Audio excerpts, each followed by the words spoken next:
जब भी अरब शब्द का जिक्र होता है तो अक्सर दिमाग में सिर्फ एक धर्म या एक खास तरह का रेगिस्तान ही आता है ना। लेकिन आज हम इस एक्सप्लेनर में 7वीं सदी से पहले के अरब जगत की गहराई में गोता लगाने वाले हैं। ये वो दौर था जब इस्लाम की शुरुआत भी नहीं हुई थी। और इस पूरी कहानी को समझने के लिए सबसे पहले ये जानना बेहद ज़रूरी है कि ऐतिहासिक रूप से अरेबियन सबकॉन्टिनेंट में आज का इज़राइल, इराक और कुवैत जैसे विशाल इलाके भी शामिल थे। तो चलिए सफ़र शुरू करते हैं। चलिए सीधे मुद्दे पर आते हैं। आखिर 7वीं सदी से पहले यानी इस्लाम के उदय से पहले अरब का ये विशाल क्षेत्र कैसा दिखता था? वहां के लोग कैसे रहते थे, किन मान्यताओं को मानते थे, और उस बंजर तपते रेगिस्तान में जीवन आखिर चलता कैसे था? ये समझना उस समय के बिखरे हुए और पूरी तरह से खंडित समाज की असली तस्वीर देखने के लिए बहुत जरूरी है। इस पूरे सफर को हम 5 हिस्सों में समझेंगे।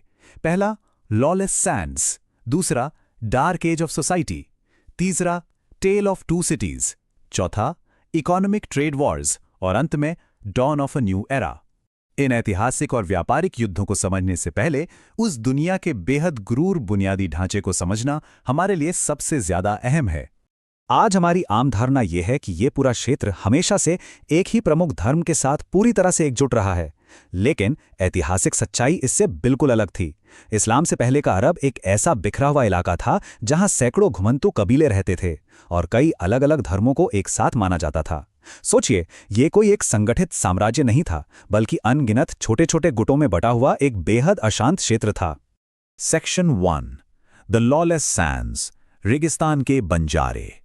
एक तरफ जहां यूरोप में रोमन और बाइजेंटाइन जैसे विशाल और सुसंगठित साम्राज्य फल फूल रहे थे, वहीं अरब का ये हिस्सा बिल्कुल ही अलग दुनिया थी। यहां कोई केंद्रीय सत्ता, कोई राजा नहीं था। इस बंजर और कठोर रेगिस्तान में सरवाइव करने वाले इन घुमंतू लोगों को बेदुइन कहा जाता था। ये पूरी तरह से आज़ाद और निडर कबीले थे, जो अपने जानवरों और परिवारों के साथ एक जगह से दूसरी जगह लगातार घूमते रहते थे। इनका जीवन टेंट में बीतता था और पूरा समाज बिना किसी केंद्रीय कानून या व्यवस्था के अपने दम पर चलता था। ये कबीले छोटे छोटे इलाकों पर अपना दबदबा रखते थे, और वो भी बिना किसी लिखित या औपचारिक कानून के। कबीले के सरदार ने जो कह दिया, बस वही पत्थर की लकीर होता था। और ये लोग इतने खूंखार और लड़ाकू योद्धा थे कि उस समय के सबसे ताकतवर रोमन और बाइजेंटाइन साम्राज्यों ने भी कभी इस बिना कानून वाले इलाके पर कब्जा करने की जुर्रत नहीं की, बिल्कुल भी नहीं।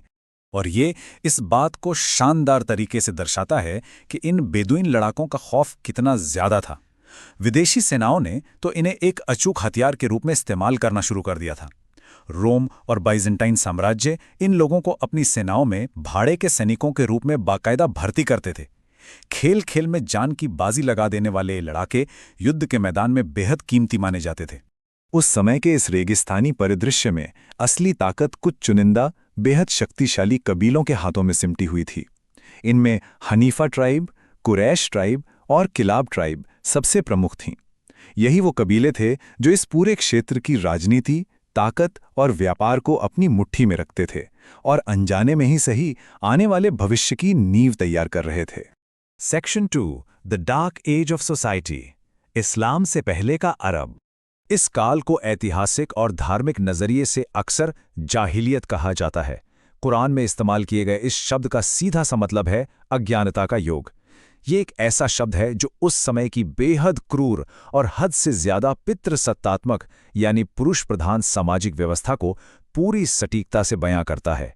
एक ऐसा दौर जहां सिर्फ और सिर्फ ताकत का सिक्का चलता था। उस समय समाज की सच्चाई बहुत ही भयानक थी। पुरुषों का पूर्ण वर्चस्व था और महिलाओं को अक्सर सिर्फ एक संपत्ति या बोझ समझा जाता था। नवजात बच्चियों को जिंदा दफन कर देने जैसी रोंगटे खड़े कर देने वाली प्रथाएं समाज की जड़ों में बैठी हुई थीं। एक पुरुष के लिए 20 से 25 पत्नियां रखना बहुत ही आम बात थी। और तो और युद्ध में महिलाओं को बंदी बनाए जाने को भारी सामाजिक अपमान माना जाता था। यही वजह है कि बाद में जो भी ऐतिहासिक और धार्मिक बदलाव हुए, उन्हें महिलाओं के अधिकारों के लिए एक बहुत बड़ा और सकारात्मक सुधार माना गया। फ्रांसीसी इतिहासकार मैक्सिम रोडिसन ने इसे बिल्कुल सही पकड़ा है। उनके अनुसार ये पूरा का पूरा समाज सिर्फ और सिर्फ बदले की भावना पर चलता था। सीधा सा नियम था, खून के बदले खून। अगर किसी एक कबीले के व्यक्ति की हत्या हो जाती तो दोनों कबीलों के बीच एक पूरा युद्ध छिड़ जाता था। और उस एक हत्या का बदला लेने के चक्कर में हजारों लोगों को बेमौत मार दिया जाता था। ये एक कभी ना खत्म होने वाले हिंसा का भयानक दुष्चक्र था। Section 3, tale of two cities, मक्का बनाम मदीना। चलिए आगे बढ़ते हैं और देखते हैं कि ये पूरी कहानी कैसे विकसित होती है। अगर हम उस समय के दो सबसे अहम शहरों की तुलना करें तो उनके बीच का अंतर आपको हैरान कर देगा। एक तरफ था मक्का, जो बहुदेववाद का केंद्र था।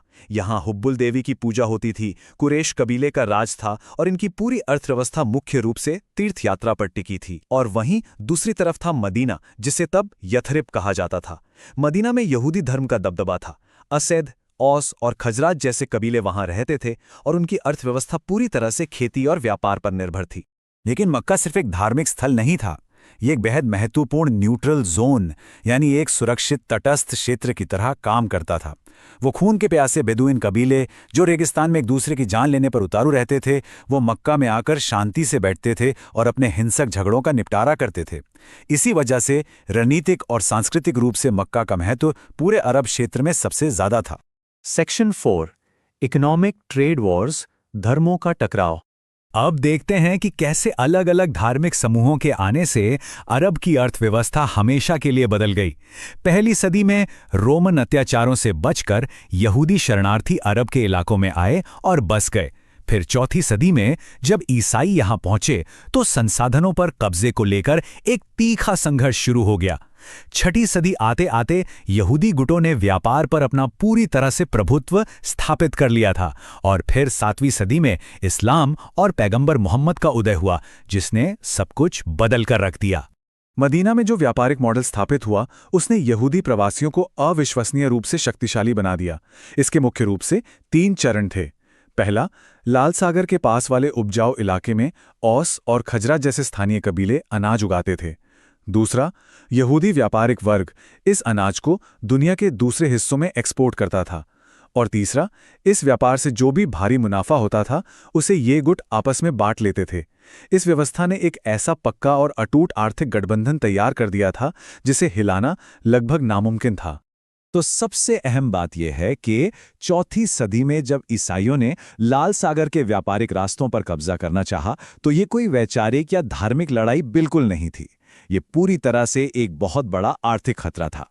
अपनी अर्थव्यवस्था और अपने अस्तित्व को बचाने के लिए यहूदी कबीलों ने रेगिस्तान के लड़ाकू बेदुइन कबीलों के साथ हाथ मिलाया और एक मजबूत गठबंधन बना लिया। इस जंग की असली वजह पैसा, व्यापार और सर्वाइवल था, ना कि धर्म। और आखिरकार इस मजबूत गठबंधन की ताकत ने ईसाइयों को पूरी तरह से हरा दिया। Section 5, dawn of a new era, मंच तैयार है।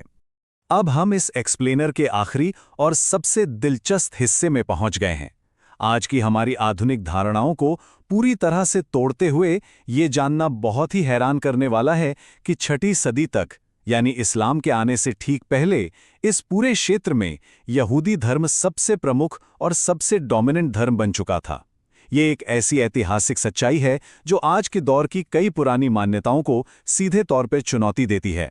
इन सारी परिस्थितियों को देखकर ये बिल्कुल साफ हो जाता है कि पैगंबर मोहम्मद का जन्म किस तरह के अस्थिर और बटे हुए माहौल में हुआ था। सोचिए, एक तरफ मक्का था जो कुरैश के कंट्रोल में एक बहुदेववादी तीर्थ स्थल था। दूसरी तरफ मदीना था जो यहूदी व्यापार के प्रभुत्व वाली एक ताकतवर कृषि महाशक्ति बन चुका था। और इन सब के बीच पूरा का पूरा रेगिस्तान हिंसक, कानूनविहीन बेदुइन कबीलों के खून खराबे और बदले की आग में जल रहा था। इस पूरे विशाल क्षेत्र में किसी भी तरह के एकीकरण या केंद्रीय शासन की सख्त कमी थी। सब कुछ बिखरा हुआ था। अब जो सबसे दिलचस्प बात यहां निकल कर आती है वो ये है कि कैसे भविष्य की एक ताकतवर धार्मिक परंपरा ने इन दो बिल्कुल अलग अलग दुनियाओं को हमेशा हमेशा के लिए आपस में जोड़ दिया। जी हां, आधुनिक हज यात्रा ने उस बहुदेववादी मक्का और व्यापारिक मदीना को एक ही सूत्र में पिरो दिया। एक ऐसा पक्का संगम तैयार हुआ जिसने आगे चलकर पूरे इतिहास की धारा ही मोड़ दी। तो अंत में इन सब बातों को जानने के बाद एक बहुत बड़ा और सोचने पर मजबूर कर देने वाला सवाल उठता है। आखिर कैसे सिर्फ एक अकेले आंदोलन ने इस हद से ज्यादा अराजक, बुरी तरह से बटी हुई और हिंसक दुनिया को एकजुट कर दिया और उसे एक विशाल वैश्विक साम्राज्य में बदल डाला? यह इतिहास का एक ऐसा पन्ना है जो खुद ब खुद हमें इसकी और गहराई में जाने के लिए मजबूर करता है। उम्मीद है ये एक्सप्लेनर आपको उस अनजान दुनिया को समझने में मददगार लगा होगा।